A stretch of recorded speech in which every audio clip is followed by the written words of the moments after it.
We invite you to watch the English news of the Central TV channel of Đồng Nai Province. Ladies and gentlemen, on January 25th, the Department of Information and Communication of Đồng Nai Province held the conference to summarize the work in 2023 and implement direction and tasks in 2024. In 2024, the Department of Information and Communications aimed to complete the technical infrastructure upgrade of the Provincial Data Integration Center Phase 3 to put into operation in 2025. The department will also promote the deployment of digital technologies with priority given to promoting the use of digital platforms to serve the essential needs of the people. At the conference, Comrade Nguyễn Xuân Hùng, Vice Chairman of Provincial People's Committee, Head of Steering Committee for Digital Transformation of Đồng Nai Province, asked the Department of Information and Communication to focus on performing a number of key tasks such as advise on the establishment of a team to inspect the leadership and direct implementation of Resolution Number 5 under the direction of Secretary of Provincial Party Committee.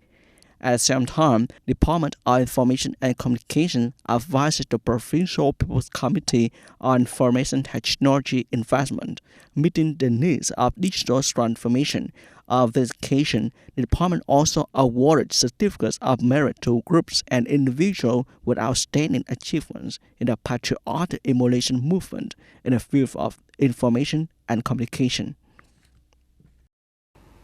On January 25th, there was a ceremony to announce the decision to deploy and appoint Director of the Customs Department of General Department of Vietnam Customs for Mr. Lê Văn Thung. Also in attendance were Comrade Võ Thanh Đức, acting chairman. New Director General of the Customs Department, Lê Văn Thung, was born in 1968. He has been working in the field of customs for 37 years. Before being appointed Director General of the Customs Department, he had worked as Deputy Director General of Bà Rịa Vũng Tàu Customs Department for 12 years since 2012.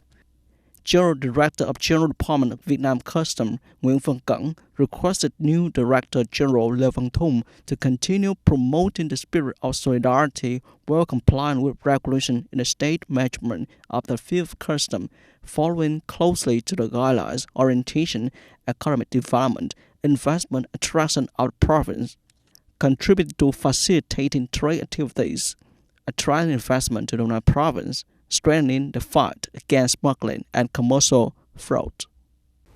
Prime Minister Phạm Minh Chính has just signed an official telegram on ensuring sufficient supply of petroleum for production, business, and consumption during the Lunar New Year of Dragon 2024 at a common time. In the official telegram, the Prime Minister requested the Ministry of Industry and Trade to regularly monitor and grasp the situation of the world and domestic petroleum markets, strengthen inspection, urge, guide, promptly adjust the allocation of total petroleum sources in accordance with market situation, proactively find early and promote solutions, and have appropriate plans to offset petroleum supply in all situations. The Prime Minister also requests the Ministry of Finance to preside and coordinate with the Ministry of Industry and Trade and key petroleum traders to consider and decide to adjust relevant costs in the formula for calculating the base price of petroleum. In particular, make sure that it is timely in accordance with the provision of law and is appropriate with petroleum market developments.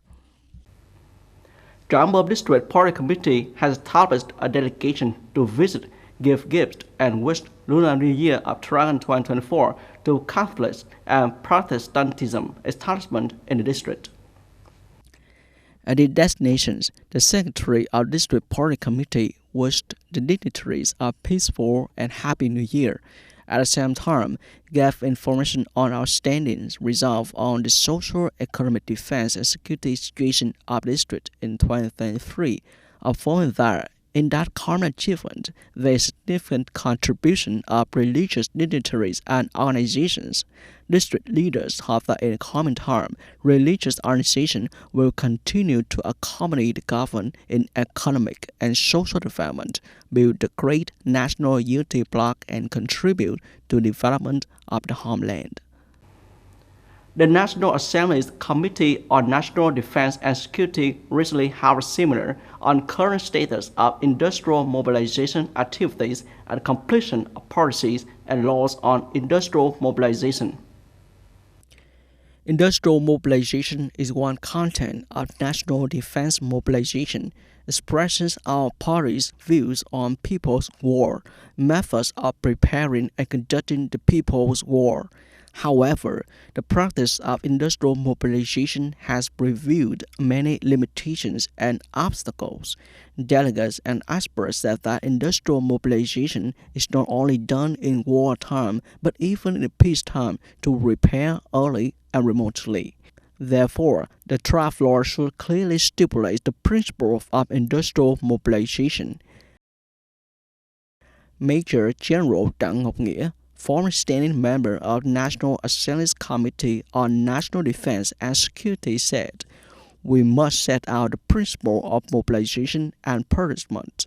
Next, it is necessary to identify the most needed profession and subjects for national defense, not for all such as mechanical engineering, manufacturing."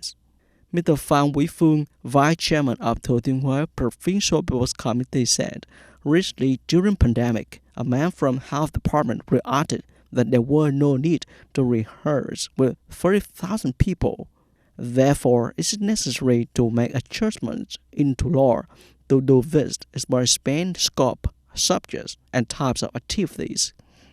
Agreeing with the need to clarify the principle of industrial mobilization, Major General Vũ Xuân Hùng also said that, in addition to designing outstanding mechanism and policy to attract and ensure the interests of enterprises to participate, it's also necessary to stipulate sanctions. Major General Vũ Xuân Hùng, standing member of National Assembly's Committee on National Defense and Security, said, "The subjects are not mobilized much, but are only limited to a few sectors. Invest in mobilized enterprises, especially about policy mechanism, land, tax and fees, resources, including human resources. These policy mechanisms are very insufficient. The other thing is sanctions. Every trial to practice industrial mobilization is very difficult. There is no sanction." Some opinions also said that in designing policies on industrial mobilization, it is necessary to study clear and favorable priority mechanism for enterprises to participate in industrial mobilization, not just theoretical or statistical regulation on the list.